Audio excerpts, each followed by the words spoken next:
My name is Lin Mo. I had lived a thoroughly unremarkable life before this one. A standard university, a standard office job, standard complaints about pay, and overtime that never seemed to end. Looking back now, I would trade everything I currently own to return to the profound boredom of a Tuesday afternoon with a stack of paperwork and a cup of bad coffee. Instead, I woke up in a world I didn't recognize, holding a sword that would have embarrassed the kitchen. The blade was so dull it couldn't have cut warm butter. The man who handed it to me, an old soldier named Wright, with the kind of tired eyes that belong to someone who has stopped being surprised by how badly things can go, barely said a word. He looked at each of us in turn with an expression somewhere between apology and resignation. We weren't soldiers. We were frightened townspeople who had been drafted into a so-called volunteer army to hunt goblins, which is the kind of thing that sounds temporary and reasonable until you're actually standing in it.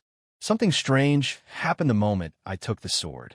A line of glowing text materialized in front of my eyes, hanging in the air like a notification I hadn't asked for. It described the sword in crisp, matter-of-fact terms and assigned it a quality grade. Poor. I stared at that word for a moment. Then I understood what it meant, not just about the sword, but about my situation. I had a system, a panel, something that could read the world the way a game reads its own data and feed that information directly to me. Attributes, item descriptions, skill levels, all of it visible to me and no one else. My stats were not encouraging. Strength, agility, and constitution all sitting at a flat 4. No combat training. No experience. One single skill to my name. Slacking level 4. A joke title earned from a lifetime of doing exactly enough and no more. In this world, it translated into something genuinely useful.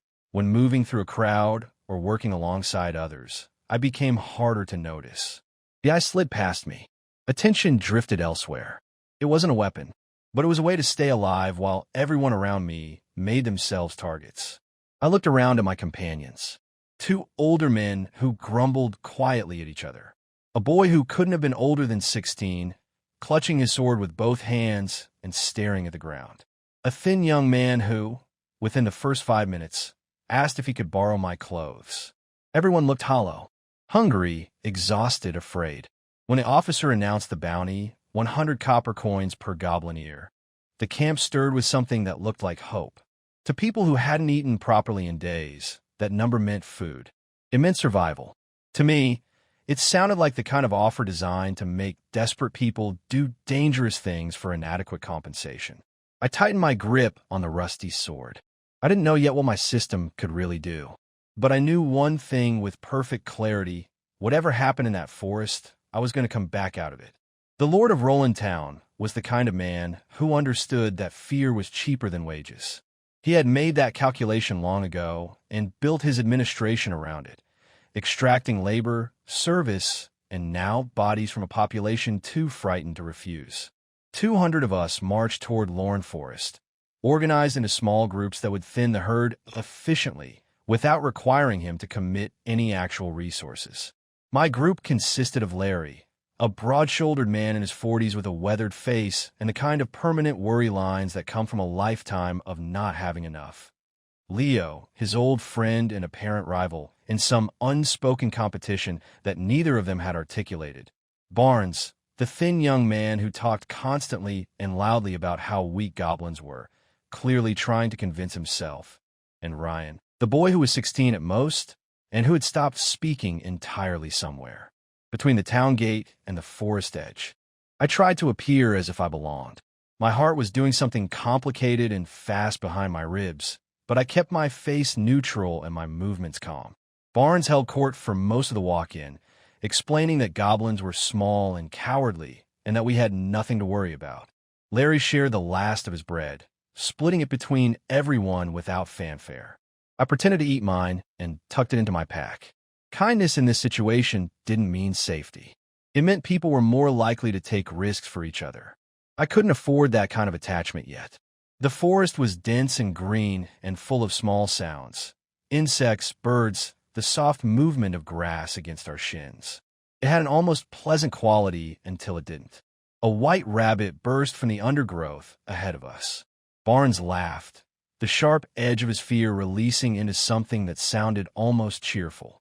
The laugh was still on his lips when a stone the size of a fist flew from the left and struck his temple. The sound was brief and definitive. Blood at my jacket before I had processed what I was seeing, and Barnes crumpled sideways and went still. They came out of the bushes shrieking, green-skinned and small, with faces like something designed by committee to be as unpleasant as possible. 6 of them, armed with crude clubs and notched blades, using the noise of their own attack as a kind of weapon. Larry and Leo raised their swords with trembling hands. Ryan, surprisingly, did not tremble. He moved forward with a directness that looked almost calm and drove his sword into one goblin before it could react, forcing the creature backward. The others converged on him. I stayed where I was, behind the chaos, watching. I hadn't planned what happened next. It happened the way instinct happens, without consultation. When one goblin stumbled over its own feet, tried to circle around the fight, I moved. My sword went through its throat from behind in a motion that was clumsy and too fast and completely sufficient. The creature made a sound and went down. Then the notification came. Loafing has evolved into stealth. Agility increased by 2. I felt it before I finished reading it. A shift in my body, like gears catching properly for the first time. Everything suddenly felt lighter. The sword that had been awkward in my hand felt less wrong. When I moved faster than I expected. The fight was already ending. Ryan had pushed his goblin down.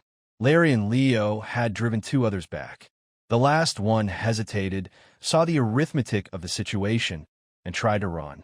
I cut it down before it had taken 3 steps, with a motion so clean it surprised me.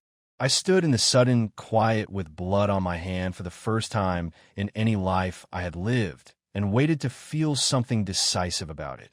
What I felt was a strange, thin excitement that I didn't entirely trust. My panel showed agility at 6. I could feel the difference. Every movement had a new quality to it, like the sensation of good shoes after years of bad ones. The ache in my arm from the impact of the swing was a reminder that the rest of my body hadn't caught up yet. 4 points of strength was still 4 points of strength, regardless of how fast I could move. But the stealth skill glowed green in the panel. Excellent quality. A skill that most people in this world spent years earning or paid fortunes to acquire. Mine had grown from a joke about avoiding work into something real and functional in mine. Larry distributed the goblin ears with a kind of exhausted practicality. He gave me the extra 1, said I had done the most, and nobody argued. I nodded and kept my expression even. Barnes lay in the grass with a wildflower on his chest that Larry had placed there with rough, careful hands. A prayer to the holy light, spoken quietly, neither long nor short. The first religion I had encountered in this world, and I stored that fact away alongside everything else. Barnes's pockets held a few copper coins, which Larry quietly collected. I didn't blame him. Sentimentality was a luxury. I gave Ryan half my bread. He ate it without looking at me, his eyes somewhere else, red at the edges but dry. When Larry and Leo agreed to keep hunting, and Ryan nodded immediately, I understood that returning alone was worse than continuing forward. My new speed was insurance, but the forest at dusk was not a place to be without company. I agreed to keep going. Larry knew his goblins. As we walked deeper into the forest, he explained their biology with the unsentimental knowledge of a man who had been worrying about this problem for years. They bred fast. 2 could become 12 within a year. They could crossbreed with other species, and the offspring of those unions tended to inherit the worst characteristics of both. That was why they kidnapped humans. That was why you couldn't simply wait for the problem to diminish on its own. The smoke we spotted rising through the trees brought us to a natural pause. Moving carefully through the undergrowth, we found a small clearing with 7 goblins around a fire, roasting something I didn't look at too closely, their cave mouth visible behind them, dark and close. Larry and Leo exchanged a look that contained years of shared experience and whispered that goblin nests often held goods worth taking. Their eyes had a particular quality to them. Not greed exactly, but the specific hunger of people imagining relief. Ryan said nothing. His face had been unreadable for the past hour. We attacked first. Ryan went straight in and cut one goblin down before the camp had time to react. I slipped into stealth and took another from the side. For a few seconds, everything was going well. Then the roar came from the cave. The creature that stepped out was twice the height of any goblin I had seen, muscular in a way that suggested something other than ordinary goblin heritage. It carried an iron club that looked like it had been used extensively and enjoyed it. Its face had faint human features layered beneath the green, which was somehow worse than if it had looked purely monstrous. Larry's face went the color of old ash. Behind the creature, thrown to one side like an afterthought, a girl. Young. Her clothes were torn, her ankle bent at a wrong angle, her eyes focused on nothing in particular. Alive, but only in the mechanical sense. Ryan looked at that girl and made a sound I don't have a word for. He abandoned his current opponent mid-motion and ran directly at the mutated goblin. I made a decision in the space of about half a second. Uncle Larry, Uncle Leo, help Ryan. I'll handle the rest. It was the right tactical call, and I said it with more confidence than I felt. The logic was simple enough. The mutated goblin, which I would later learn went by Zeton, a name it had given itself with the particular vanity of creatures that consider themselves exceptional, was not something 3 untrained townspeople could take down while also managing ordinary goblins. Clear the field first, then address the big problem. Larry met my eyes and went calm in a way that suggested he had been waiting for someone to tell him what to do. He and Leo charged the mutated goblin with a shout that was louder than either of them probably felt. I turned to the remaining goblins. My strength wasn't impressive, but 6 points of agility against creatures designed for ambush and harassment was workable. I grabbed one by the wrist and used its own momentum to send it into its companions, following up immediately on the one Ryan had already badly wounded. 3 goblins remaining. I watched them gather courage from Zeton's presence and charge together. I exhaled. My eyes found a line through them. Not a visible thing, more like an understanding of geometry that my hands were beginning to share. My feet drove hard into the ground. The sword moved. 3 heads left their respective necks in a single arc of motion. Skill learned. / strength LV1. March 10th. Joy flashed through me, brief and practical. Skills in this world required years of practice or expensive scrolls to acquire. Mine evolved from use, automatically, through a feedback loop that no one else seemed to have access to. Each fight moved me forward. Each proficiency point brought me closer to attributes that would translate directly into capability. The 2 agility points alone had already made me someone different from the frightened man who had accepted a rusty sword that morning. I looked toward the other side of the clearing, and my small satisfaction evaporated. Zeton was a different category of problem. The difference between Zeton's strength and Larry's wasn't a matter of degree. It was the same difference as between an adult and a child. Numerical equivalence on paper, complete non-equivalence in practice. When Zeton swung the club, it connected with Ryan's sword and kept going as if the sword wasn't there. Ryan's chest caved in. He flew backward, struck a tree, and slid down it with the particular boneless quality of someone who is not going to get up. His eyes found the girl as he fell. She was crawling toward him, her face doing something that hurt to look at. He tried to say her name. The words didn't make it. Larry and Leo were already running. I moved into the trees, away from the field, putting distance between myself and Zeton while it watched its prey flee with the patient amusement of something that has never needed to hurry. When it finally turned to pursue them, moving fast, faster than something that size should move, it threw the club with a precision that shouldn't have been possible. The weapon spun through the air and took Larry's left leg out at the knee. What followed between Larry and Leo, in those few terrible minutes, was a lesson in what fear does to people who are never given enough to feel secure. Leo ran. Larry called to him. There was a moment, I watched it from cover, where humanity flickered across Leo's face like a candle in wind. He turned back. He picked up the goblin ear Larry had thrown to him, the last coin of a friendship that had run out of credit. He thanked him. Then Larry's throwing knife found his thigh, and Leo went down too, and Zeton walked toward them with the club on its shoulder, and there was nothing kind left to say about any of it. When the creature crushed Leo's skull and turned away, satisfied, raising its face to the afternoon light with an expression that I can only describe as contentment, that was the moment I came out of the trees. The broken blade from Ryan's kit left my hand at the same moment that Zeton's eyes were closed in something close to pleasure. The blade struck its right eye. What followed was less a fight than a long, careful process of exhaustion. A blinded Zeton was still enormously dangerous, but danger without direction is just noise. I threw stones to make it swing at nothing. I watched it tire. I used the weapons scattered around the clearing as javelins when its guard dropped, driving steel into its side to bleed it slowly. I never got close. I gave it nothing to lock onto. When it finally sat down because it couldn't keep its arms up, I waited until I was certain. Then I ended it. Stealth, proficiency 5. / proficiency 5. The clearing was quiet. I stood in it alone and took stock. 5 people had walked into this situation. 1 was standing. I looked at Leo's body, and then at Larry, who had been unconscious long enough that the distinction between sleeping and not was becoming irrelevant. I walked to where Ryan had come to rest against the tree. Beside him, the girl. She had watched Zeton fall. She had seen the whole of it, the fight, the end, the creature's desperate last minutes. Her parents had been taken the same way Ryan's family had been taken. 2 days in a dark cave. Things she had seen that I didn't ask about.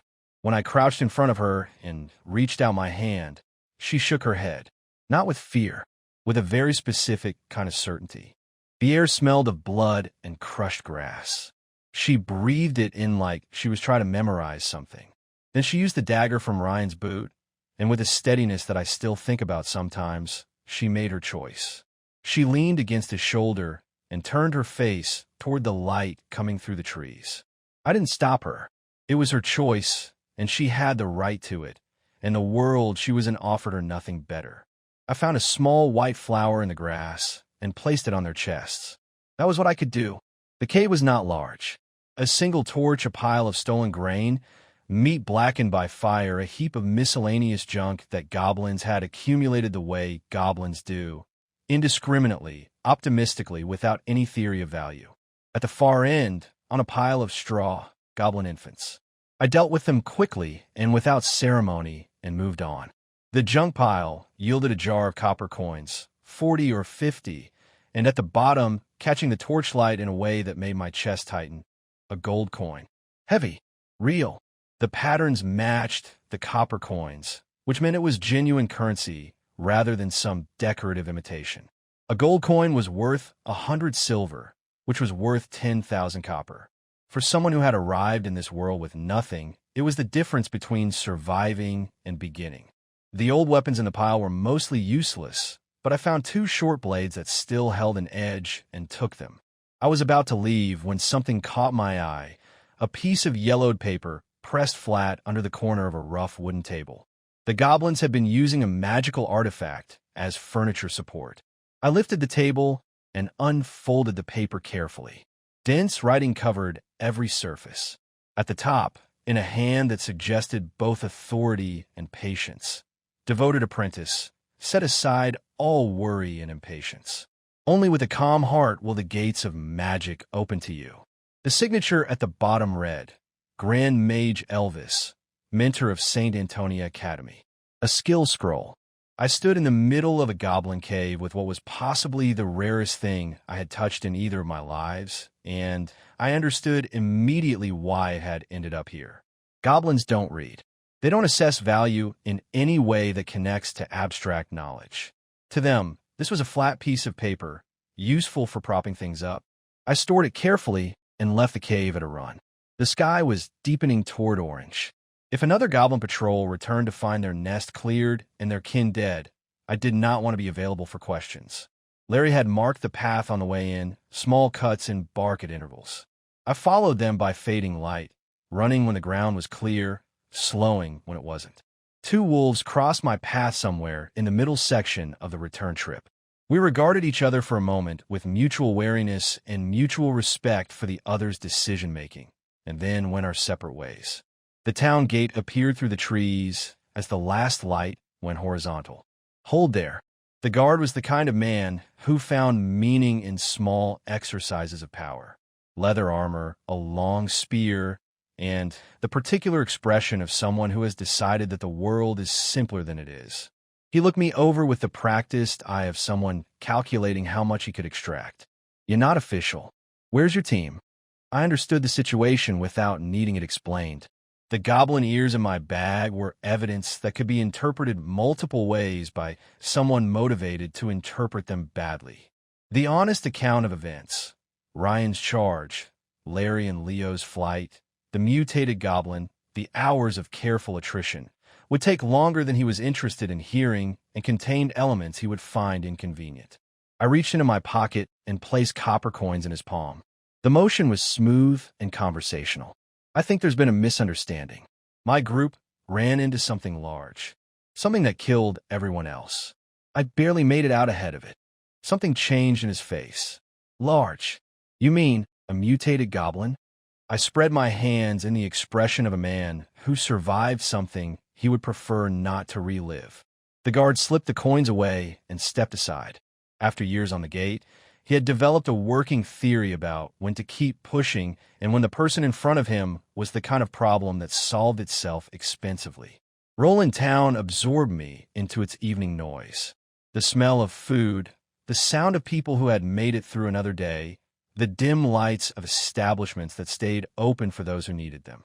The scenes from the afternoon played on a loop somewhere behind my eyes, but I observed them with a kind of distance that I recognized as useful and didn't examine too carefully. I was alive. Everything else was secondary. I found an inn on a street called Flower Lane, a stout, practical woman behind the counter, a room available, 30 copper coins for the night with meals included. I paid without complaint, ate dinner at a corner table with the focused attention of someone who has been running on nothing since morning, and went upstairs. The room was small and tidy. The bed was harder than anything I had slept on in my previous life. I placed the broken sword on the bedside table, removed my coat and shoes, and lay down. I held the cloth bag against my chest, copper coins, goblin ears, a gold coin, 2 short blades, and a magical scroll that I couldn't read yet. Not much by any measure, but more than nothing, which was what I had arrived with. Tomorrow I would go to the Adventurers Guild and make this official. I was still working out the details of that plan when someone knocked on the door. It was the girl who had brought my dinner, holding her hands in front of her and looking at the floor with a blush that told the whole story before any words were exchanged. The inn on Flower Lane, as it turned out, offered a range of services. I stared at the ceiling for a long moment after she left, feeling the particular texture of having landed in a situation through no fault of my own. I closed the door, went back to bed, fell asleep faster than expected, which said something about how the day had gone. Morning came with gentle knocking and breakfast on a tray. Oatmeal, a fried egg, sausages, bread. Simple and good. The girl from the night before delivered it with her eyes pointed sideways and her face set in a determined neutrality. I thanked her politely and let the moment pass. I ate while reading the skill scroll. It was no use. Every individual character was legible. Every combination of characters became opaque. The text described magical principles I had no framework to receive. Reading it was like trying to understand music by staring at the notation system before you know what notes are. I sighed, folded it carefully, put it back in my coat, and decided the problem was deferred rather than abandoned. After breakfast, I gathered my things and walked out into Roland Town's morning. The town had a different quality in daylight, livelier, louder, organized around the rhythms of people who needed to work before they could eat. I followed a loose group of armed adventurers through the streets without needing to ask directions, and arrived in front of a 6-story building that stood out from its surroundings the way a well-maintained object stands out from things that have merely survived. Adventurers Guild, Roland Town Branch, Kingdom of Doria. The hall inside was large enough to contain several dozen people comfortably, and it did. Half-orcs with axes and dwarves with hammers sat at communal tables beside human adventurers in various states of readiness. The racial mix was matter-of-fact, without obvious tension. In places where strength was the primary currency, the details of ancestry mattered less than what you could do with it. 5 counters ran along one wall. 4 had cues. 1 had almost nobody. The reason became clear as I approached. The clerk was a half-beast. Silver gray hair, a standard guild uniform, a beret positioned to cover her ears, and the specific posture of someone who has learned to wait for the other person's reaction before relaxing. She looked young, 16 or 17, and was doing the work of appearing professionally neutral while clearly uncertain of what she was about to encounter. Her name badge read, Lena. Can I help you? I'd like to register as an adventurer. Lena's expression shifted through several stages rapidly. Surprise. He's young, and the ears he placed on the counter along with 20 blood-spotted copper coins were real. Relief. This wasn't going to be unpleasant, and something that might have been a small, private satisfaction when she verified the ears and began processing his paperwork. The badge she eventually handed over was standard issue, mass-produced, nothing remarkable. The small cloth bag accompanying it held 5 silver coins, bounty for the goblin ears. I was almost at the door when she caught my sleeve. The association gives a free manual to new registrants, she said, recovering her professional composure. You forgot to collect it. She handed over a thin booklet. Then, before I could leave, she cleared her throat. We also have a more comprehensive guide available. 30 copper coins. It covers around 80% of questions new adventurers typically have. The pitch was slightly too eager, and she knew it. Her eyes were very blue, and she was trying not to look hopeful. I had just arrived in a world I knew almost nothing about. A guide that covered 80% of my questions was worth substantially more than 30 copper coins. I took out a silver coin. The tail that appeared briefly behind her before she caught it and covered it with her hand was white and fluffy, and she was deeply embarrassed about it. I paid for the guide and didn't make anything of the tail. She counted my change with a precision that suggested she had been hoping I would decline. Thank you for your patronage, she said, and there was the tail again, wagging once before she managed to suppress it. She looked mortified. I found a seat and ordered barley tea. The free manual explained the basics. The guild had been founded 300 years ago, operated across virtually every nation on the continent. Ranked adventurers from black iron upward through bronze and silver, and in small towns like Roland existed primarily because of the proximity of forests containing monsters that needed managing.